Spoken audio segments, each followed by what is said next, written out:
Hello दोस्तों। स्वागत है आपका हमारे यूट्यूब चैनल कॉमिक फैन पर। चलिए दोस्तों शुरू करते हैं कोबी और भेड़िया की एक रोमांचक कॉमिक्स। अरे बाप रे।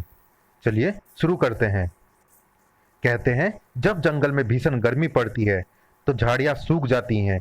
तब कहीं एक चिंगारी पैदा होती है और भीषण दावानल पैदा करती चली जाती है। लेकिन आज ऐसा कुछ भी नहीं हुआ था। ना भीषण गर्मी पड़ी थी, ना ही कहीं कोई चिंगारी भड़की थी। मगर फिर भी जंगल में आग लग गई थी। जंगल के जल्लाद भेड़िया रोमांचक कॉमिक्स संजय गुप्ता पेश करते हैं। अरे बाप रे।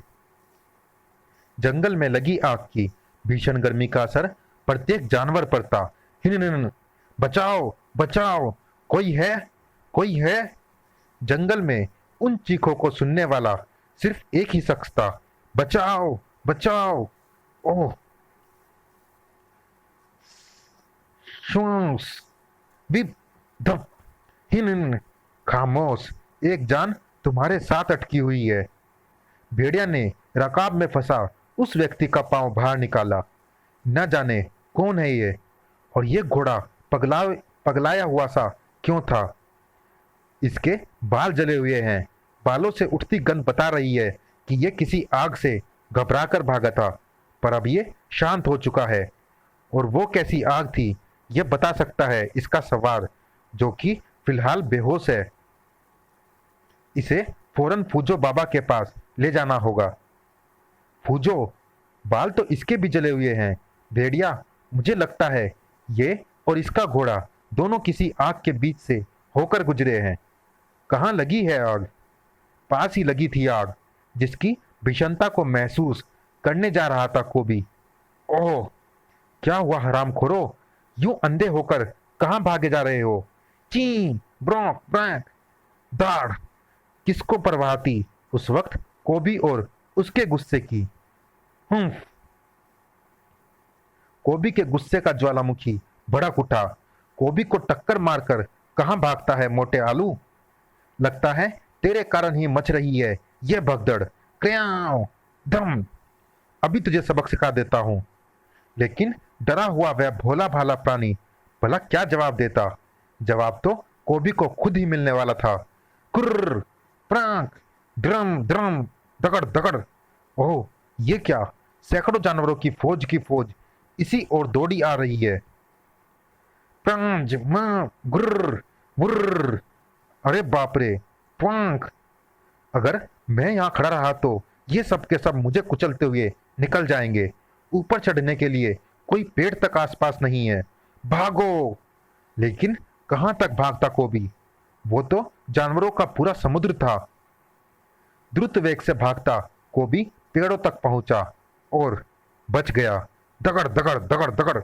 जानवरों के उस सैलाब के निकल जाने के बाद कोबी राहत की सांस लेकर नीचे उतरा ही था कि ये क्या? अचानक मुझे भीषण ताप महसूस हो रहा है।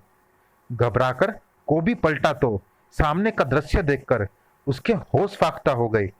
हे भेड़िया देवता, ये तो दावानल है। तो ये है उन पशुओं की बेचैनी और भगदड़ का कारण। सुना है दावानल उर्फ जंगल की आग नर्क की आग से भी भयानक होती है, जो बड़ी तेजी से फैलती है। उतनी ही तेजी से मुझे इसके रोकने का उपाय करना होगा, वरना ये पूरे जंगल को जलाकर खाक कर देगी और मुझे भी छुपने की कोई जगह नहीं मिलेगी। यहाँ पर सूखी झाड़ियाँ नहीं है, मगर बेशुमार पेड़ है। इस आग को रोकने के लिए मुझे इन पेड़ों को गिरा देना चाहिए, ताकि पेड़ से पेड़ पर होती हुई आग आगे न जाने पाए और वहीं पर दम तोड़ दे। जय भेड़िया देवता, मदद।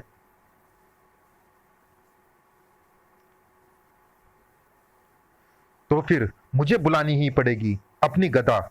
इन सभी पेड़ों को धक्के दे देकर गिराना तो मुश्किल है। मदद के रूप में प्रकट हो गई वह प्रलंकारी गदा, जिसके आगे बड़े बड़े पहाड़ों के सीने भी दहल जाते हैं। तो फिर इन मामूली पेड़ों की क्या बिसात थी। जय भेड़िया देवता। ची ची कड़ाक। गदा के प्रहार से सूखे पत्तों की तरह टूट टूट कर गिरने लगे पेड़। लेकिन जल्दी ही पेड़ गिरा तो दिए, मगर अब इन्हें यहां से हटाएगा कौन? हनु ने जैसे ही मुझे तुम्हारे द्वारा पेड़ों को गिराने की खबर दी। मैं समझ गया कोबी कि पेड़ों को गिराने के बाद तुम्हारे सामने इन्हें हटाने की समस्या आने वाली है, इसीलिए मैं चला आया इन हाथियों को लेकर। अब ये सभी मिलकर पेड़ यहां से हटा देंगे। बुड्ढा आया तो सही समय पर है, लेकिन विशाल क्षेत्र में लगी वो आग दूसरी ओर से उस कबीले की तरफ बढ़ रही थी। इस ओर की आग के आगे बढ़ने का रास्ता तो रुक चुका था, लेकिन विशाल क्षेत्र में लगी वो आग दूसरी ओर से उस कबीले की तरफ बढ़ रही थी। अगून अगून विकासा विकासा।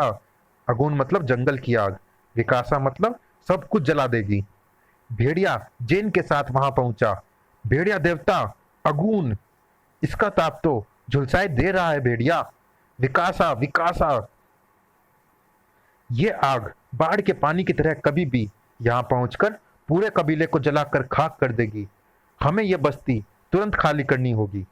हम इस नदी के पार जाकर सुरक्षित रह सकते हैं, लेकिन इतने सारे लोग नदी पार कैसे करेंगे? उसका तरीका मेरी समझ में आ गया है। इन लट्ठों का नदी में तैरने वाले बेड़ों की तरह इस्तेमाल किया जा सकता है। खपाक। सब लोग ऐसा ही करो जैसा भेड़िया कर रहा है। जल्दी, कड़ कड़, जल्दी करो, ताप असहनीय होता जा रहा है। छपाक छपाक। और जल्दी ही सबने देखी उस दावानल की भयानकता। ओह भेड़िया, आग उम्मीद से पहले आ पहुंची। अगर जरा भी देर हो जाती तो इन सब के साथ शायद हम भी मारे जाते। बिड़क। हाँ, लेकिन अब इस राख का रास्ता ये नदी रोक लेगी। आग की गर्मी ने खोला दिया था नदी के पानी को भी। भुट भुट भुट, गुलुप गुलुप। खोलते पानी ने बेचैन कर दिया जलीय प्राणियों को। गुलुप पटक वुडुक और गुलुप गुलुप बुकड़। कुछ को क्रोधित भी। बोंजा बकन बकन। कैसे जलीय प्राणी थे ये जो खोलते पानी के कारण बाहर आ गए थे? भेड़िया अनजान था उस अजनबी खतरे से। मशाल बुझने ना पाए क्योंकि ये हिस्सा खतरनाक जंगली जानवरों से भरा है। आग देखकर हिंसक पशु पास नहीं आएंगे। थोड़ा और आगे चलकर हम मचाने बनाएंगे। मगर फिलहाल उस अजनबी खतरे ने भेड़िया की ओर रुख नहीं किया था। वोकू वोकू वोकू। उनका पहला लक्ष्य शायद आग बुझाना था। वोकू वोकू। मगर कैसे कैसे बुझा देंगे वो उस आग को जिसे बुझाने में तो शायद मानवों के भी पसीने छूट जाते। नदी का वह किनारा दूर दूर तक मगरमच्छ मानवों से भरा नजर आने लगा।